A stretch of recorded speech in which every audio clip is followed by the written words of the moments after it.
Hello, friends, and welcome to episode 681 of the Juicebox Podcast.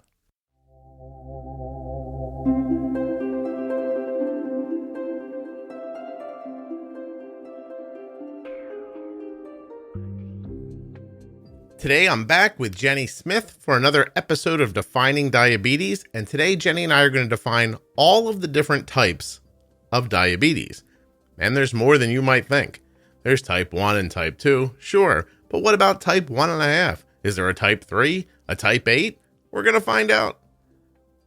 While you're listening today, please remember that nothing you hear on the Juicebox Podcast should be considered advice, medical or otherwise. Always consult a physician before making any changes to your healthcare plan or becoming bold with insulin. If you're a U.S. resident who has type 1 diabetes or is the caregiver of someone with type 1, the T1D Exchange is looking for your thoughts. Those thoughts come in the form of answers to survey questions that you can find at t1dexchange.org/juicebox. Completely anonymous, HIPAA compliant, easy to do, helps people with type 1. t1dexchange.org/juicebox. Take you less time than it takes for you to figure out that Wordle. And you'll help somebody. That Wordle doesn't help anybody.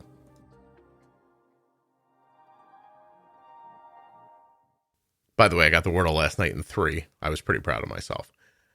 I digress to say this. This episode of the Juicebox Podcast is sponsored by US Med.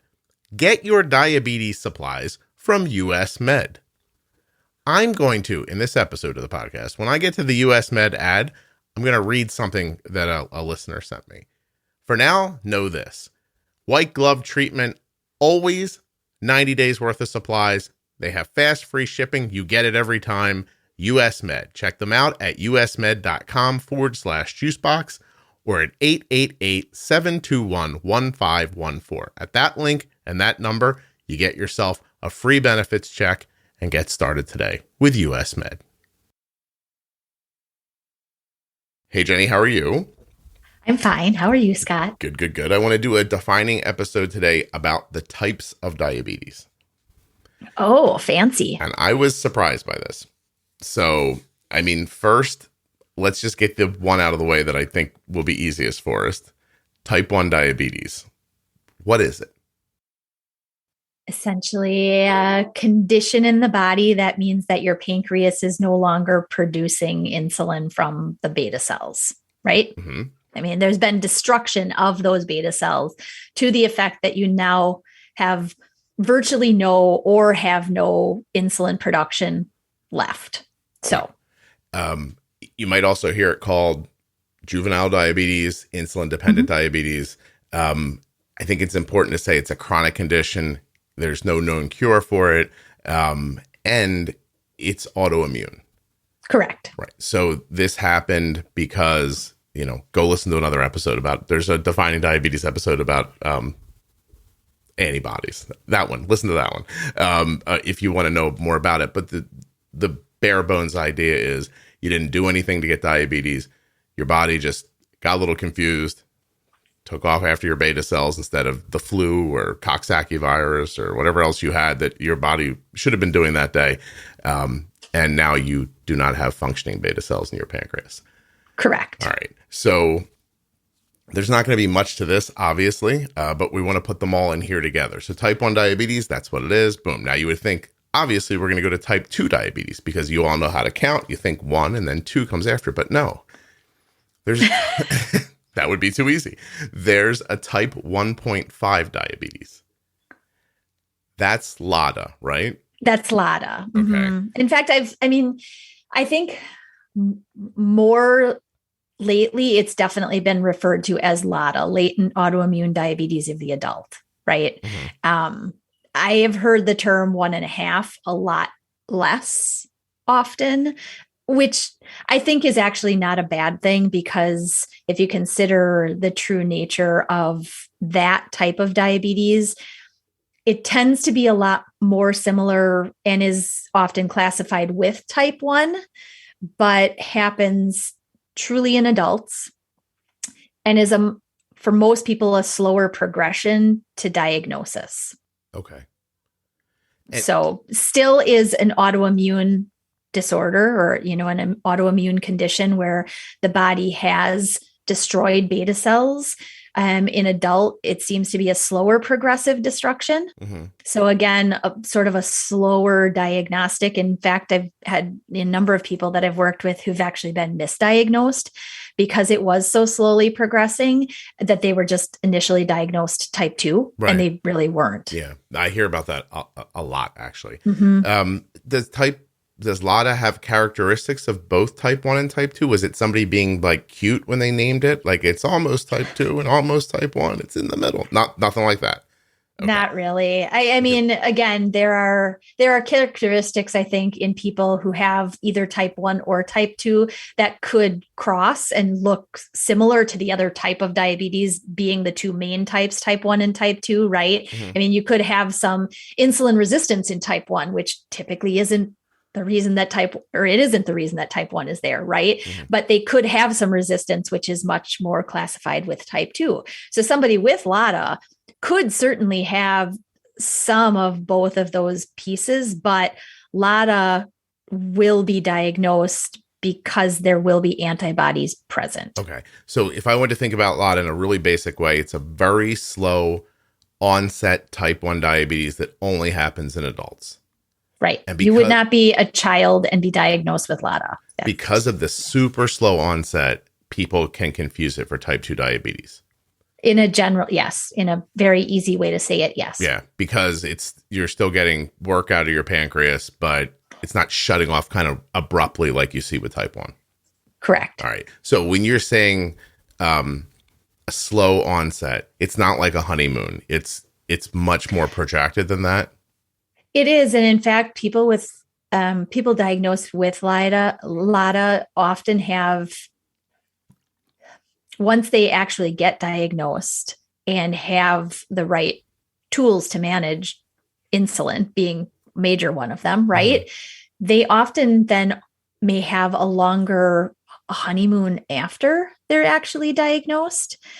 In fact, people with LADA also often have more beta cell preservation longer term. Mm-hmm. They still obviously have to use insulin, but their insulin doses may look very small comparative to others who've had type 1 for a while and of their same age and same body type and same activity level and whatnot. So there are, defining differences between type 1 and LADA diagnosis. Yeah. I find it interesting when you Google something to see what else people ask about. Yeah. So, I'd be curious. Yeah. What did you Google? Well, I just definition type 1.5 diabetes. Because you're going to know way more about this stuff than I am. So I wanted to be ready a little bit. People listening are like, oh, thanks. You wanted to put on your graduation cap. I didn't want to do what a lot of people do on podcasts and just philosophize out loud about things they think they heard one time. So, right. But I do want you to have a little bit of that because I think that is how people start with, oh, I heard this or I thought that. But so other things people ask about LADA is what is the difference between type 1 and LADA? How can you tell if you have LADA? What do you consider LADA? Does LADA diabetes shorten your life? Oh, that's sad. I mean, get some insulin. You should be fine, right? Correct. Yeah. Shouldn't be shortening anything. No. But anyway, like not to even delve, although what's the difference between, let me see how it talks about the difference. I mean, I'm curious, and who defined it would be another good, and I guess in terms of source. Yeah. So you did a great job. This one it goes to beyondtype1.org. Mm-hmm. As a form of type 1 diabetes, LADA is the result of your immune system attacking the beta cells in your pancreas to produce insulin. The only difference is that the attack is slower, which means, see, you don't need these people. You got Jenny. It's all good. All right. All right. Good. See? But I'm glad that I'm in agreement with another source of good information, like beyond type 1, let's say. I don't even know what we would have done right now if I would have read something that completely contradicted what you said. I would have been like, Jenny's fired. And then you, as your voice was going away, you'd be like, you don't even pay me. And then that would have been the end of it. Anyway, all right. So now I got into this weird space. I know you think now we're definitely going to do type 2. Not quite yet. Hold on. Where I saw someone online, and we'll talk about this maybe at the end of this, I just put up a post and I was like, guys, hey, listen, what else belongs in the Defining Diabetes series? And this person says, I keep hearing about type 3 diabetes. So I was like, all right. So I Googled and I got type 3 diabetes is a proposed term to describe the interlinked association between type 1, type 2, and Alzheimer's disease. Yes. Oh. The term is used to look into potential triggers of Alzheimer's disease in people with diabetes. Linked to insulin resistance. And insulin resistance and an insulin, I have to remember, insulin-like growth factor is what they're looking at. Insulin resistance specifically in the brain. And what they've also often linked type 2 and Alzheimer's disease, which is sort of what triggered this type 3 name overall. So there's a lot of medical research about blood sugar and brain health. Yeah. It's amazing if you look into it. Does it have anything Things to do with not only Alzheimer's, but Parkinson's and many of those neurological conditions, disorders, there are a lot of big links with blood sugar. So then I went down another rabbit hole. Oh my God. What is type 3C diabetes? And I was like, where will this end? And then I kept Googling. There's a type 4 and a 5 and a 6 and a 7 and an 8. And I stopped at 8 because I got freaked out. Yes. And I mean, those are very specific to other system issues in the body. They're not definitely like type 1, type 2 gestational. They're not LADA. They're not in that same realm of categorization. I mean, even when we were defining type 1, type 1 in another, and I'm sure it has some type of letter categorization to it, but I've worked with people who've actually had pancreatic cancer. And pancreatic, removal from their body, which means that there's not an autoimmune reason that they are deficient in insulin or beta cells. They just don't have the gland anymore that makes it. Right. Like, what did they just, when you have a when they take out your pancreas for reasons that are like another thing, are you assigned a different type, or are you just type 1 then?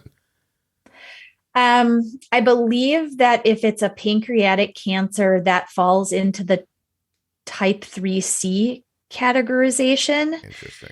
And I know that I've worked with only 2 people who have actually had cystic fibrosis, and as a result also had what we just treated the same as what we would do with type 1 diabetes, right?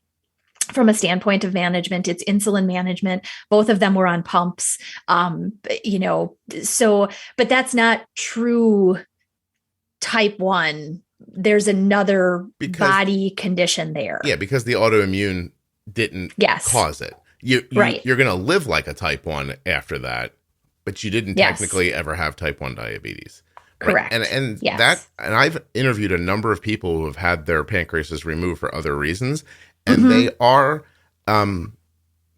do want that distinction. The people I've spoken to so far, I've also heard people who are well welcomed into the type 1 community. And there have been times where people have said, like, you don't have type 1 diabetes, like you don't belong here. I don't believe in that. That's no good for me. If you're using insulin, you need this help. And that's that. So anyway, let's just look for a second. Type 4 diabetes is a proposed term for diabetes caused by insulin resistance in older people who don't have overweight or obesity.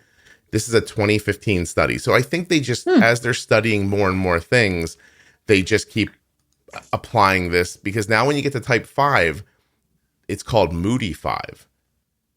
MODY is Modi. Modi, excuse me. Yes. I'm sorry. I put one too many O's in my, so that's mature onset diabetes. Wait a minute. Why is my phone making noise, Jennifer? I don't know. Somebody wants to reach you. I'm going to curse here. This fucking Walgreens. Okay.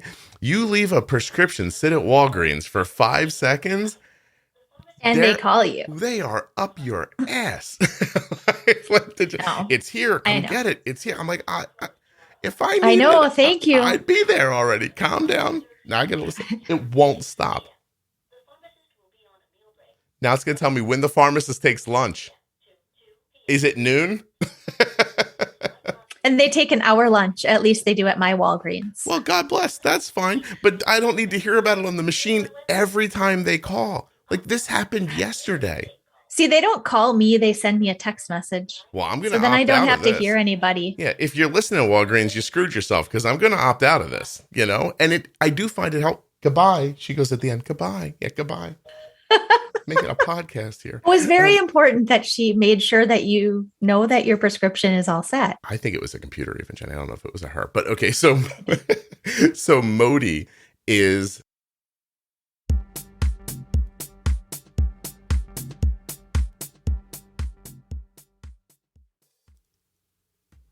How about I read some things from the online? I won't tell anybody's name, or if if the people are talking about other companies, I certainly won't say them. But here's one.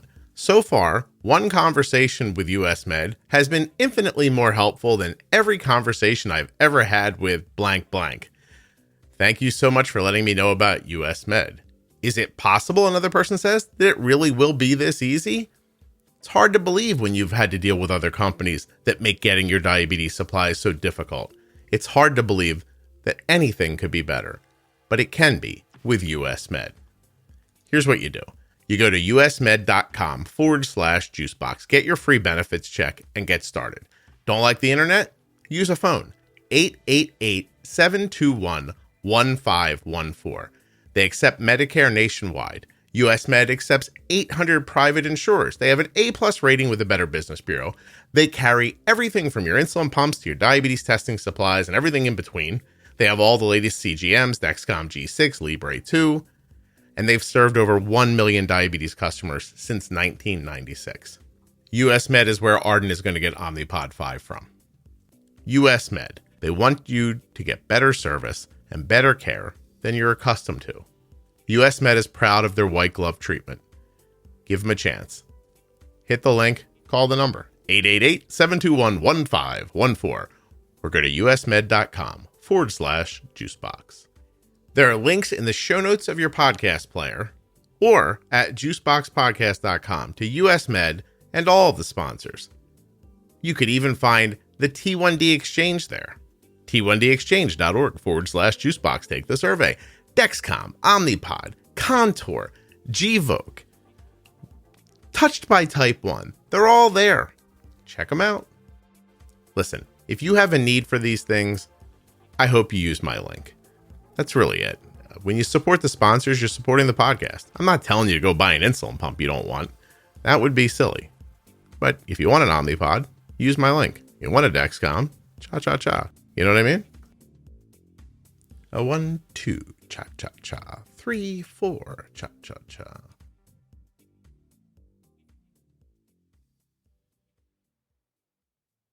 When we have time at some point, I will tell you if I never told you my Walgreens story. I wrote a letter to the head of Walgreens. You wrote a letter to Walgreens? Several years ago. Let us save that for the end of the year State of the Jenny address. Oh, yeah. Yes. That's an interesting story. Okay. I want to hear it. So is Modi type 5? Have you ever heard that? I've not heard Modi called type 5, but I wouldn't be surprised if they've defined it within the category of all of the numbers of types of diabetes, I guess. I've only really heard it called Modi. Now, Modi in and of itself also has many. It's very strongly a genetic thing, right? And it's different from both type 1 and type 2. And the way that it's managed really depends on the type of Modi you have. So Modi or type 5 diabetes, there's another little offshoot to that to say you have Modi, this Modi, you have Modi with these genes, you have Modi with these genes. And some of them may be managed, with insulin similar to type 1. Some of them may be managed with an oral med. Some of them may be managed with a baseline of a basal insulin and lifestyle. So there are many, depending on what your gene Modi type is, for lack of a better way to describe it. There is a more standardized, I guess, plan for how to help you take control. Well, CHOP, Children's Hospital of Philadelphia, has MODY as a form of diabetes caused by a mutation of a single gene. The mutation causes pancreatic beta cell to function abnormally, leading to insufficient production of insulin. In some cases, insulin resistance develops. In addition, the pancreas may not produce enough digestive enzymes. On this link, they are calling it MODY 5. 5? Yeah. And then when you go back to, like, so I just kept Googling because I was like, is there MODY 6? And there is. MODY 6 arises from mutations of the gene for the transcription factor referred to as neurogenic differentiation 1. So then that is what's happening here. So we're getting into genetics now. Because correct. Is there a type 7 diabetes? A form of diabetes that is characterized by an autosomal dominant mode of inheritance, onset in children or early adulthood, usually before 25, a primary defect in insulin secretion and frequent insulin dependence at the beginning of the disease. I'm telling you, I stopped at 7 because I didn't know where to, I just didn't know, but for fun, let's just change the to 8. And there is a registry as well, or I guess Chicago. There's a main place in Chicago. I don't know the name of it. That actually keeps a registry of all people who have actually been tested and have been given the diagnosis of one of these types of MODY. Yeah. So it's interesting that it's quite rare, I guess, is the next thing to bring into this, is that don't walk around thinking, well, I have diabetes. Do I really have MODY number 6? Yeah. No. Probably not. Yeah, right. Or MODY 8, which is the slow progressive pancreatic exocrine dysfunction fatty replacement of pancreatic blah. Who knows? I'm getting into words I can't but anyway, yeah, I was going to say the exact same thing, which is why I love you, which is you don't have MODY 8. Calm down. And, although I might get one email from one person who's like, I've got it. And then send that email because I'd love to have you on the show. Interestingly, I work with a lot of pregnant or pregnancy. And I've worked with 2 women who had diagnosed MODY. And it was an interesting transition through the course of pregnancy because things changed very differently comparative to other pregnancies, both type 1, type 2, and even gestational, which I have a lot of knowledge working with. Right. Things changed very differently along the whole way. So, well, then in your opinion, if someone has type 1 and they're treating it like type 1, but they have a lot of insulin resistance or something else, at what point do you say, can I get the genetic test? And does getting the test help you, or does it just give you a diagnosis? I don't think, somebody specifically with a diagnosis of type 1 my first question would really be, did you have diagnostic testing that showed it was actually autoimmune dysfunction, right? Then it is type 1. If there is significant insulin resistance, my next step is to say, well, have you ever been tested for PCOS? Okay. Or polycystic ovarian syndrome, right? Because that is, especially in women, that's a pretty significant reason that many women with type 1 may actually have some significant resistance over what they think their insulin needs should be based on what their lifestyle kind of looks like. I just wrote down PCOS as another defining idea, honestly. Oh, good. Yeah, our conversations today have given me a number of them. Okay, so here's my last question. I heard somebody say this online, and I couldn't tell if they were confused or if this was a thing. Can you have type 2 diabetes and then get type 1 diabetes? There's no reason you couldn't, right? You couldn't have type 2 and then have an autoimmune attack, right? You wouldn't have them both at the same time. No, you wouldn't. Right. And in the grand, sure, could that happen? Yeah, I guess. Now the question also becomes, did the type 2 ever actually get tested to truly get the correct diagnosis when they were told they were type 2? And now things have shifted and they get let's say maybe a smarter clinician who's like, I don't know, let's do some testing. And then all of a sudden they end up being type 1. Their type 2 probably did not change from type 2 into type 1. No, they likely had antibodies all along that initially were never diagnosed the right way.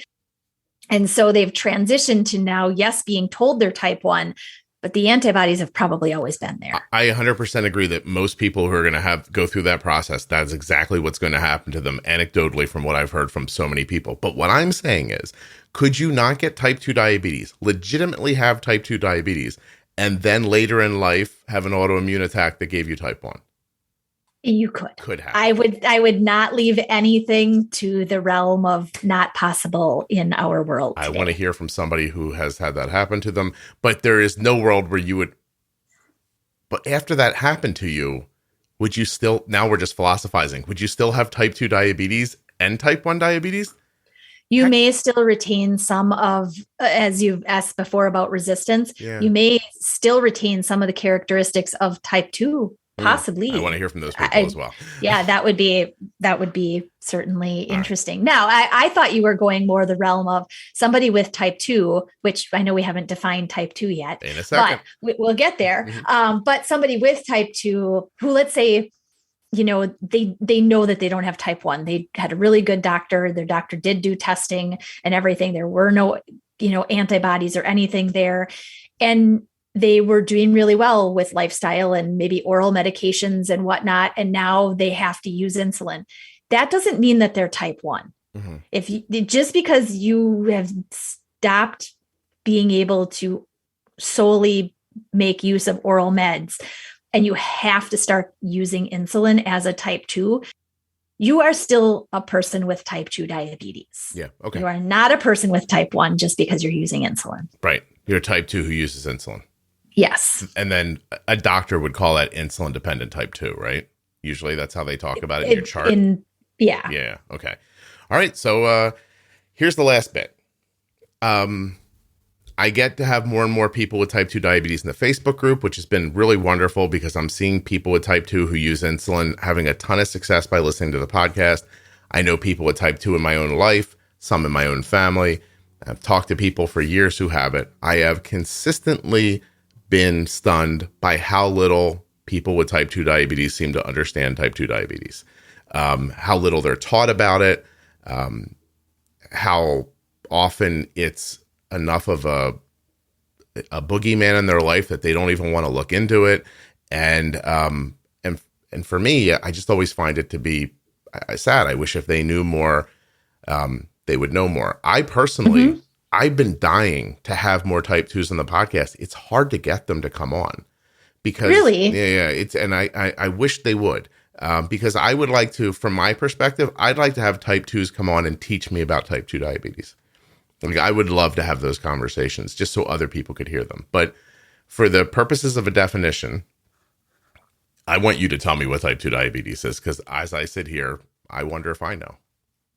Yeah. I mean, essentially type 2 diabetes is not autoimmune. That's one of the first things. It's an impairment really in the way that the body is able to use sugar. That's the simple definition of it. Why does that start? There are many thoughts in terms of why.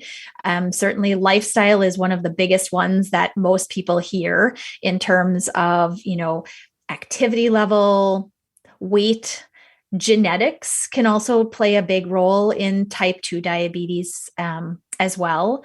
And why does the body eventually stop using sugar so well? It's on a cellular level, right? It's the way that the body is really responding to the intake of food and breaking it down into your body's main fuel source, which is sugar for most people. The reason for the decline in insulin production happens over a long period of time, which is the reason that many people who are at time of diagnosis with type 2, they have often been living with type 2 diabetes without realizing that their body was having a problem for somewhere between 5 to even 10 years. Wow.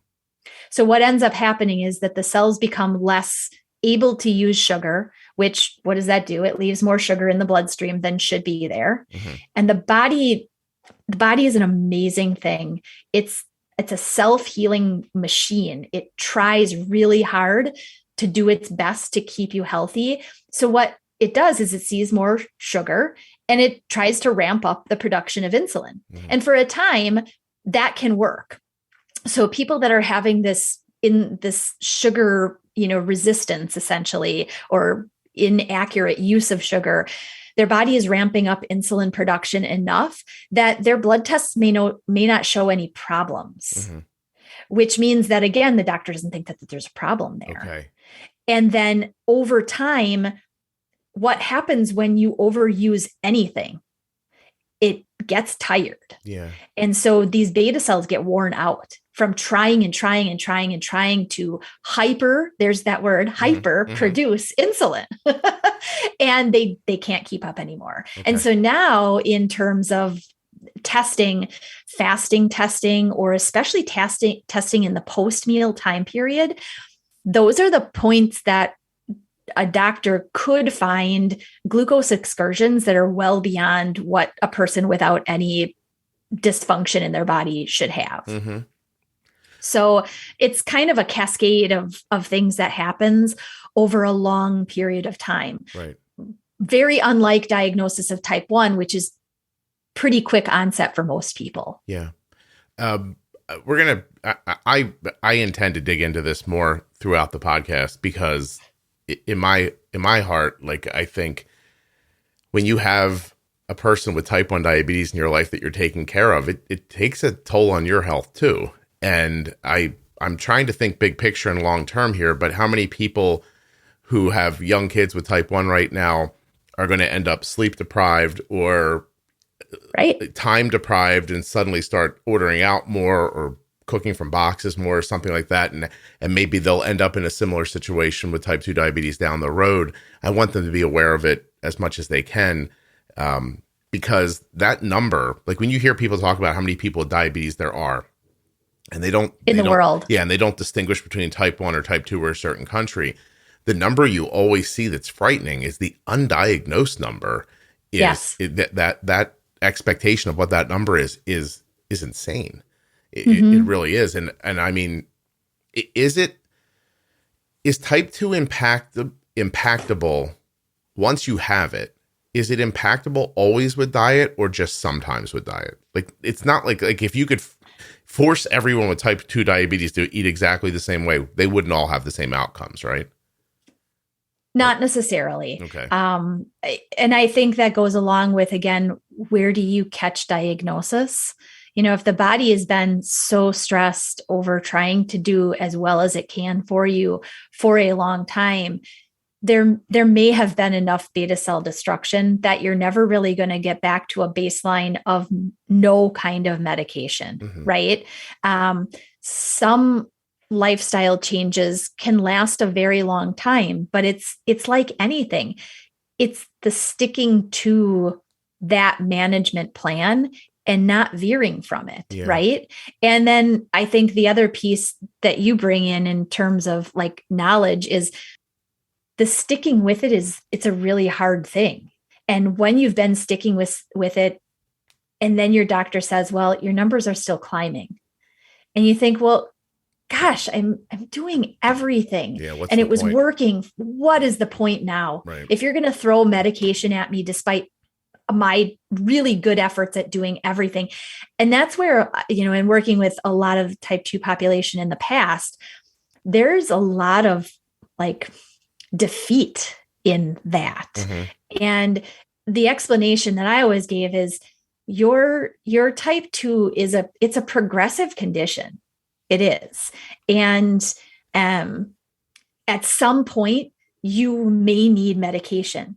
At some point further down the road, you may need insulin. It does not mean that you failed. Yeah. It means that you've had this amount of time that you've really given your all and you've really done a great job to keep your body healthy. So you know what? Now when medication gets added, it will likely work for a really good amount of time as well before potentially needing to progress on to another kind of medication or even insulin. Right.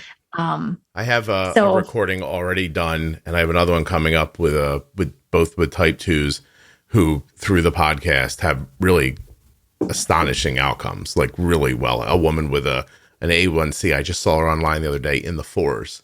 She's so excited, and I was so happy for her. And I've already recorded with her, and she's such a character and so wonderful. I can't wait to put it out. And then I have a guy coming on who not only got his A1C together, but his blood sugars and his weight and all this stuff is happening from a podcast that I started so my daughter would know how to bolus, like I thought that's really crazy. Right. And as like you and I talking today, I have so many notes in front of me about what I want to do with the podcast moving forward. I can't wait to try to help more people. Yay. I don't know, Jenny, if you know this, but we are recording on the 1st of April. And right now we are. You're right. Yes. It's April Fool's Day. This is not a joke. But the podcast in the first exact 90 days of 2022 had 1 million downloads. Isn't that crazy? Awesome. That's super awesome. The year before, it took twice as long to get to 1 million in that year. In a couple of weeks, the show will have a total of 6 million. And I think a year from now, it'll be more like 12 million total downloads. That's super. It's insane. Like I see it honestly as super in terms of that's the number of people that it's reaching. I mean, I'm excited for you. That's super awesome from what you've been able to put out and be able to do. But I'm excited from the standpoint of the people that means it's helping in some way. They're getting something out of it. That is how I think about it. I also think about paying my bills, but that's a different situation. but I really do. I mean, seriously, to be serious, like I really do think about it that way. Like I used to have that. I know I've said it before a long time ago on the podcast. It as close to the feeling as I can describe to you. When you help somebody like this, when you do something and you see it help a person, and I mean really help them, like a person with type 2 tells you their A1C is 4.5, or a person with type 1 tells you, hey, I just ran a marathon based on what I experienced from your podcast, or my A1C has been in the 5s for 3 years because of what I heard from you. It sounds completely bizarre. I'm telling you that when I reach 10 people, I immediately think, why couldn't I find 100? And when I found 100, I think, why can't I find 1,000? And the first time I got to 100,000, I thought this could be 1 million. And you're like, where are all the people hiding, and how can I find them to give them what's important? Well, when you see what happens for them, and then you realize that that really one of the only things standing between them in the situation they're in now and the situation they could be in is just access, just hearing it one time. Like you think like my whole 24 hours a day should be about, I should be walking around with a sign, right? Like says pre-bolus on it. Is your basal right? I don't know. Like you start to have that feeling. I have over the years alleviated myself from some of that guilt, and it was guilt in the beginning. Like I felt like I wasn't helping enough people. And now I just see it as, I know this thing helps them, and how do I get it to them? And so the people listening are how it happens. They spread the word. It's amazing. And sharing it. I mean, and I think that's an important piece. I mean, I've met 2 or 3 people just in my community who have either mentioned it, not knowing who I am or that I contribute anything in association, but just in passing kind of thing. And I met one actually at our community pool last summer, a mom and her little girl, and her daughter had noticed my Dexcom on my arm, and I could tell that they were kind of like looking at me. And she came over and she's like, we just wanted to say hi because my daughter also has type 1. And she noticed, your Dexcom. And we got to talking and we introduced names. And I was like, oh, I'm Jenny, and she's like, you're not Jenny, are you? And I was like, Jenny, in what way? And she's like, are you on that podcast? And I was like, wow, that would be me. Yes. Oh, Jenny, you had your airport moment. That's lovely. I did. It was lovely. That's amazing. I think the kids call that meta, don't they? I don't know. I don't know either. I don't have time to define meta. We're out of time. But it's just so nice, it's amazing. If when you hear back like that, it's nice. Amazing. I don't know. I don't know another way other than my ham-fisted comparison to a movie that's about a real life tragedy. And I, even as I'm saying it, I'm like, don't make this comparison. It's not a comparison. It's that feeling. It's that moment in that movie where he thinks, I should have done more. I used to feel like that constantly. Like, why am I not doing more? And then, when it starts doing this, you're like, oh, it's working, And I shared that thing with you yesterday. Yes. That's just insane that a woman was messaging with her doctor, and I want to pull it up real quickly. She's messaging with her doctor about a problem, and the doctor responds. The endocrinologist responds and says something like, hey, it might not be a bad idea to do this, blah, blah, blah. There's a Juicebox podcast episode about that. It's number 263. Well, when you texted to me, I was like, and this doctor knew the episode number. I don't even know that. I have to look the episode numbers up. I don't even know that. I'm the worst person to ask about what's in this podcast. I'm so busy making it. I don't know anything about it. But it's, I saw that and I thought, oh my gosh, that's incredible. Like, it's only, the podcast is only 8 years old. It only really started flourishing 4 years ago. And today somebody's being messaged by an endocrinologist, hey, listen to this podcast. I was as proud as I could have been when I saw that. Really something else. I'm sorry, did we do justice just to an overview of type 2 diabetes? We did. I think yes. In fact, I think the only other thing that I think probably would be of interest at some point, it might need to be added to your plethora of notes that you have there. We've talked a lot about insulin, but there are so many things to get into in terms of meds. Yeah. Do you have 5 minutes or do you have to go? I have to go. Okay. I would love to, but it would be more than 5 minutes. No, I don't mean about that. What I was going to say is that I have a list of things here from people that they want added to the Defining series. Oh, awesome. And the meds was on there. So I'll break this list down and put it in our shared file so you can see it. Cool. But I really appreciate you doing this with me today. Thank you so much. No problem. Have a good weekend. You too. Thank you. Bye.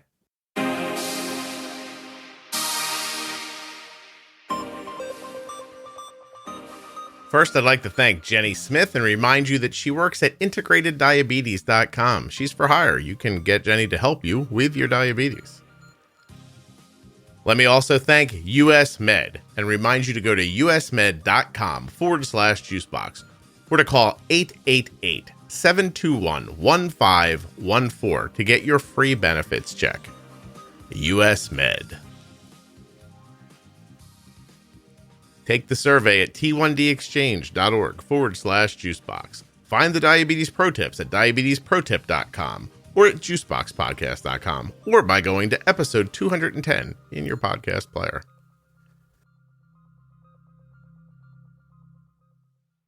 If you're listening to the podcast right now in an audio app, but you're not subscribed or following, please subscribe and follow to the Juicebox Podcast. If you love the podcast, tell a friend about it. Best way to help the podcast is to tell someone else about the show. I think this is all I have for you right now, so I'm going to go. But you know what I want to say before I leave. Thank you so much for listening. I'll be back very soon with another episode of the Juicebox Podcast.